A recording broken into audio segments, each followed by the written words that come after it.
When Nayib Bukele, president of El Salvador, agreed to sit down for an exclusive interview on one of the most watched political programs on international television, he expected a strong, even uncomfortable debate. What he never imagined was that, in a matter of minutes, he would be witness and protagonist of such an explosive moment that would end up bringing down, overnight, one of the most recognized and respected presenters in the media. But this did not happen in a pre-recorded segment where producers could intervene, edit out controversial parts, or smooth over mistakes.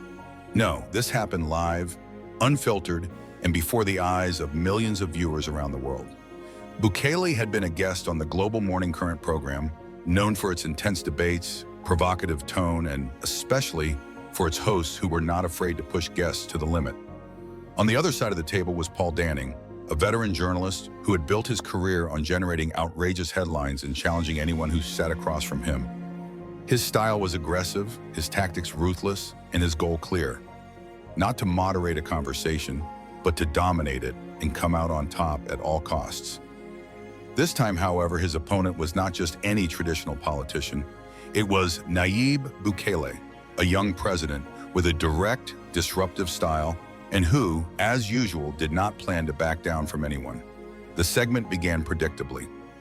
Paul attacked immediately, pressing Bukele on the criticism he has received from some international media, accusing him of restricting press freedom and promoting disinformation from official accounts, while defending his network as a champion of truth and objectivity. Bukele responded with facts. He listed specific cases where the traditional media had distorted news about El Salvador, omitted essential data, and, on occasions, published completely erroneous information to damage the country's image. The tension was evident, but still within the bounds of a strong and respectful debate. For a moment, it looked like it would be just another political confrontation on television. But then, everything changed. Paul Danning leaned forward slightly, his face hardened, and his once calculated voice took on a sharp, almost personal tone. He was no longer debating as a journalist. Now he was attacking directly. "People like you, President," he said with barely concealed frustration, "are the reason countries like yours go backwards. You insist on this false narrative of victimization, pretending that you are being silenced, when in fact it is you who seek to silence others." The studio fell silent. Those present barely dared to breathe. Bukele blinked, maintaining his calm posture, but his gaze sharpened like a scalpel. He had faced hostile interviews before, but this was different. He felt it. He let the comment float in the air, as if it weighed tons, before calmly responding, "Excuse me?" But Paul didn't back down. In fact, he doubled down on his bet. He acts as if free speech is under attack, but what he really wants is control. His people, that's where he stopped. But it was too late. The damage was done. The energy in the studio changed immediately. The producers, who until then had watched passively from behind the cameras, exchanged nervous glances. The technicians tensed. It was as if they all understood at the same time that something serious had just happened. Bukele did not raise his voice. He did not interrupt. He didn't even need to get upset. He just asked with an unsettling serenity, "Could you clarify what you mean by your people?" The tension was so thick you could cut it with a knife. Paul hesitated for just a second, but that second was enough. The cameras were still rolling, and on the other side of the screen, millions of people were watching the show in real time. Paul Danning was not known for giving in easily. His entire career had been about controlling the narrative, about taking the conversation where he wanted it to go. But this time, he had lost the reins. The problem wasn't just the unfortunate phrase he had just uttered, but everything that expression implied. "Your people" was not just any mistake. It was the kind of comment that, in seconds, could be analyzed, interpreted, picked apart, and repeated 1,001 times on social networks, turned into irrefutable proof of prejudice or contempt towards an entire country. And Bukele knew it. He leaned back slightly in his chair, clasped his hands in his lap, and gave Paul the space he needed to correct himself, or sink even lower. Paul inhaled deeply, as if seeking air in a studio that had suddenly become stifling. "I was referring to populists," he clarified hastily. "People like you who push an agenda of victimhood instead of progress." But it was too late. Paul reacted quickly. but perhaps too quickly, as if he wanted to close the subject before the gravity of his words crushed him. "I am referring to people like you, President Bukele," he said with a nervous tone disguised as confidence. "Those who push an agenda of constant complaint instead of real progress." Bukele cocked his head slightly, never losing his composure.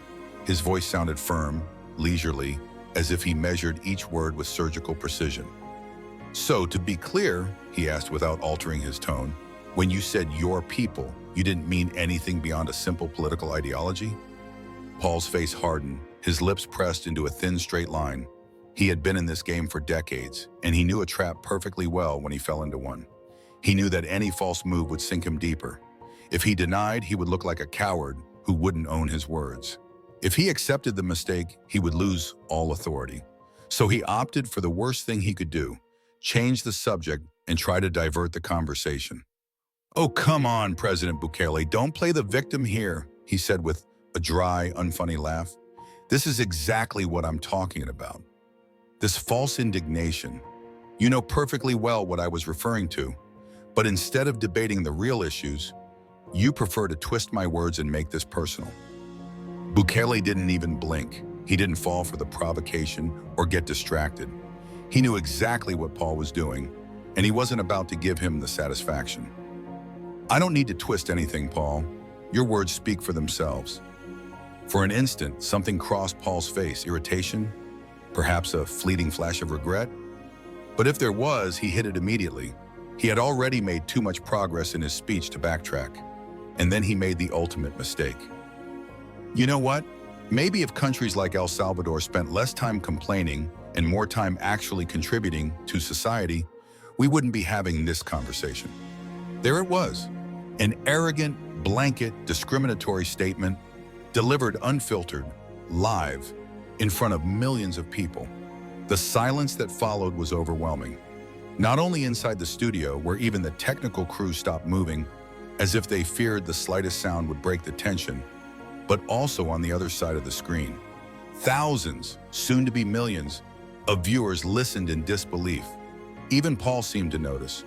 Just at the instant his words came out of his mouth, his lips parted, perhaps to soften the blow, to add some nuance, but it was too late. Bukele allowed the comment to float for a few seconds in the air, as if to let it rest so that each spectator could fully assimilate it. Then he asked, with the same unsettling calm he had maintained from the beginning, "Are you saying that Salvadorans do not contribute to society?" Paul let out a breath, rolled his shoulders back and replied, trying to regain his footing, "I'm saying that this constant whining about being censored is exhausting." Bukele nodded slowly. His expression was indecipherable, as if he didn't need to say anything more, because in fact he didn't need to. The damage had been done, and the whole world had seen it. It didn't take long. As soon as the segment ended, the first clips began to flood the social networks. A 15-second clip with Paul Danning's verbatim words. "Maybe if countries like El Salvador spent less time complaining and more time contributing to society, we wouldn't be having this conversation." There was no context. There was no introduction. Just that one sentence, repeated and shared like burning gunpowder. In less than an hour, hashtags trended worldwide.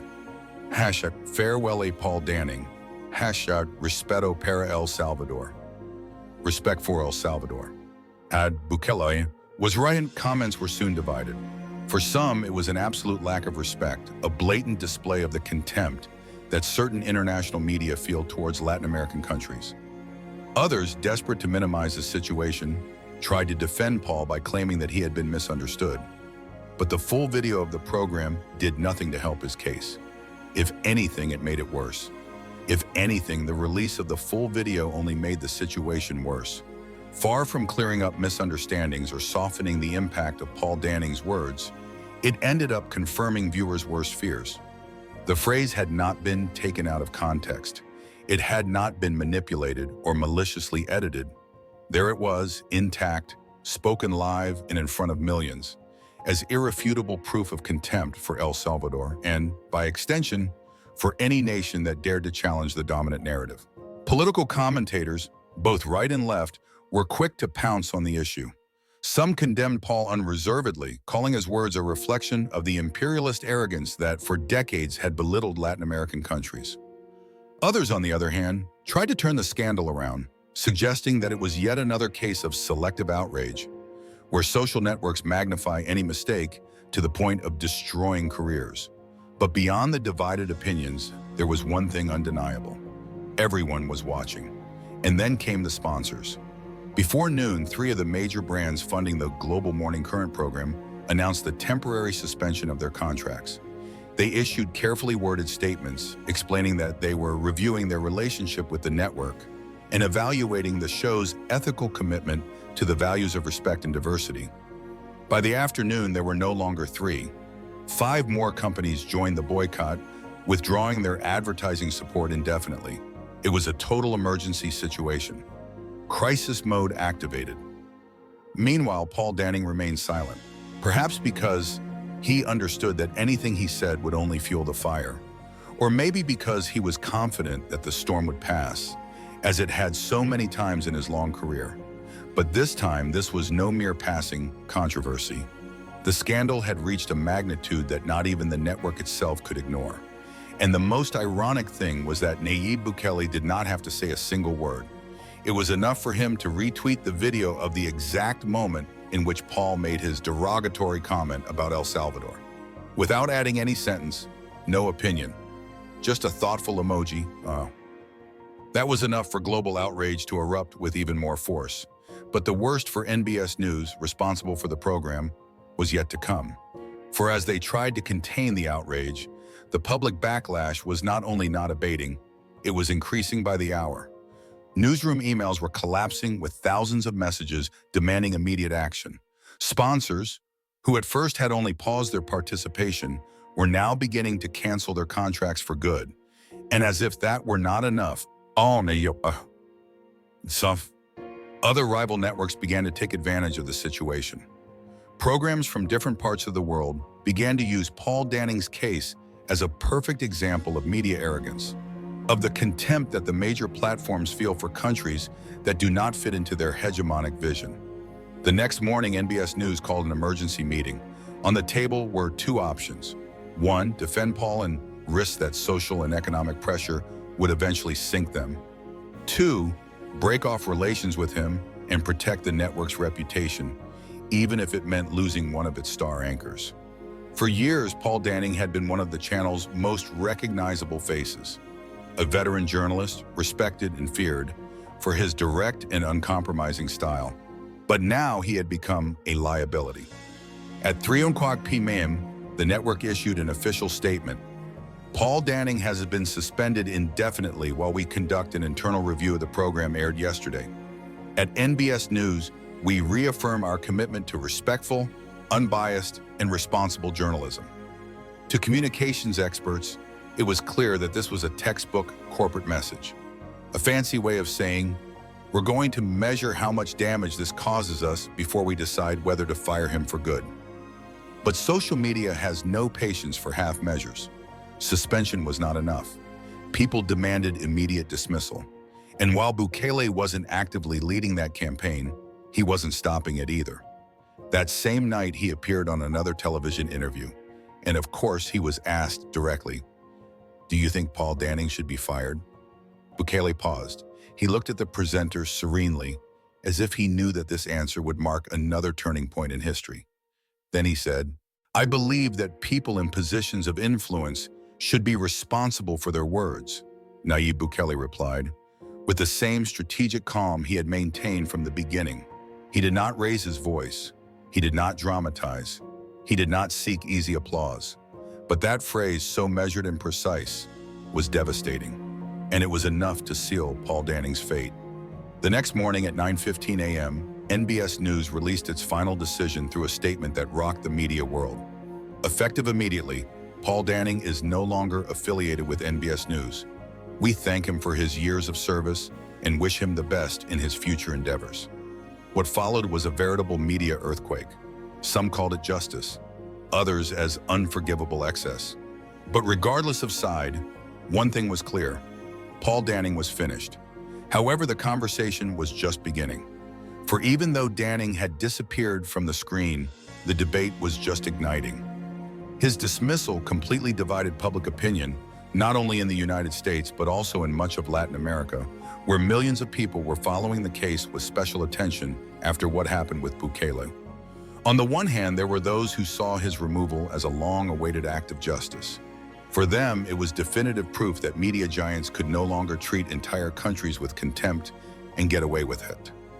Paul's words had not only been offensive, for many, they had unmasked the condescending and arrogant attitude that had dominated the mainstream international media for decades when talking about Latin America. But on the other hand, there was no shortage of those who denounced what had happened as yet another example of the dreaded cancellation culture. So now someone loses their job because of a single comment? Where was the debate? Where was the context? The more conservative commentators jumped at the opportunity. Headlines on outlets like Fox News, The Daily Wire, and Newsmax made Nayib Bukele the man who brought down Paul Danning. Day after day, they aired segments analyzing every last detail of the firing, portraying it as the victory of a foreign president over the U.S. media establishment. Meanwhile, more progressive opinion leaders tried to distance themselves from Paul. Some openly criticized him, but others privately showed some discomfort. Even those who disagreed with Danning's ideas recognized the dangerous implications of the precedent. For if a veteran journalist could be fired overnight for a slip of the tongue, the question was inevitable: who would be next? And then, in the midst of the case, Paul broke his silence. It was late one night when he posted a pre-recorded video from his personal social media account. Unlike the arrogant Paul that many knew, this time he appeared visibly tired. His face showed signs of wear, and his tone, though firm, conveyed exhaustion. "I was fired because I told the truth," he said, looking directly into the camera. The media is not interested in the truth. What they want is obedience. If you go off script, you're out. If you challenge the official narrative, you're erased. This is not just about me. It affects all of us. The video racked up millions of views in a matter of hours. His followers reacted with fury, organizing boycott campaigns against NBS News and demanding Paul's return or the resignation of the channel's management. His critics, of course, were quick to respond. They argued that there was no hidden conspiracy, that this was not censorship or repression, but simply the natural consequences of crossing certain boundaries. Paul was not a victim. He had made a serious mistake and was paying for it. And Bukele, he kept silent. He did not celebrate. He did not participate in the media noise. He let the world debate for him. Because at that point, this was no longer about Paul Danning or even NBS News. Now the discussion was much bigger. It was about the future of media, about the limits of discourse, about the extent to which global platforms are willing to tolerate certain opinions before expelling those who express them. The following days were a whirlwind of analysis, opinion columns, and television debates. Each network, each newspaper, each digital portal published its own interpretation of what had happened. Was it justice or censorship? Was it a necessary act to protect the values of respect and diversity? Or a disproportionate reaction that stifles freedom of expression? Many argued that Paul Danning had nothing to do with free speech, but with professionalism. Words carry weight, the analysts wrote, and when a journalist crosses certain lines, there are consequences. It's as simple as that. But others warned of something more disturbing. The real danger is not that Paul lost his job. The danger is the precedent he leaves behind. Where do we draw the line now? Who decides which opinions are acceptable and which are not? And in the midst of it all, the figure of Bukele remained unchanged. He had changed the rules of the game without even intending to. Many insisted that words have consequences. It was as simple as that. Others, however, were not so sure. They warned that the real danger was not just that Paul Danning had lost his job, but what it meant for the future of public debate. Are we punishing people for making mistakes? Or are we erasing those who express opinions that don't fit the dominant narrative? The discussion soon stopped revolving around Paul and Bukele. It was now about something much bigger. It was a debate about the power of viral outrage, about how social networks have the ability to shape reality in real time. It was a conversation about the fragile state of global public discourse, where one sentence, one gesture or one poor choice of words can trigger irreversible consequences. As for Paul Danning, he was out, but he wasn't finished. Barely a month after the scandal, he reappeared with a vengeance. He launched his own independent YouTube show, presenting himself as a martyr for the truth, a journalist silenced by the establishment elites for daring to say what no one else dared. And the surprising thing was that his audience not only came back, it multiplied. Each broadcast was a direct attack against the traditional media, which he accused of being corrupted by hidden interests, and against figures like Bukele, whom he pointed to as the perfect accomplice of the social pressure that had left him without a job. Meanwhile, Nayib Bukele moved on. He did not stop to celebrate. He did not respond to criticism. He did not get entangled in unnecessary debates. He simply continued governing, aware that from that moment on, his name would be forever linked to one of the most shocking media moments of the decade. He had not only debated with a journalist in prime time, he had changed the rules of the game. And then the inevitable question arose for the rest of the world. What does all this really mean for us? Was this justice? Or was it a dangerous precedent? Did the firing of Paul Danning restore media accountability? Or did it confirm that social pressure and virality have more power than truth? And most disturbing of all, who really decides what words cross the line? Because one thing is for sure, this won't be the last media scandal we see. More will come. They'll be faster, more viral, and more polarizing. And when they come, you'll have to decide, whose side will you be on? What do you think? Do you think it was right to fire Paul Danning? Or was this another example of the cancellation culture having gone too far? Leave us your opinion in the comments, and don't forget to subscribe for more thought-provoking stories.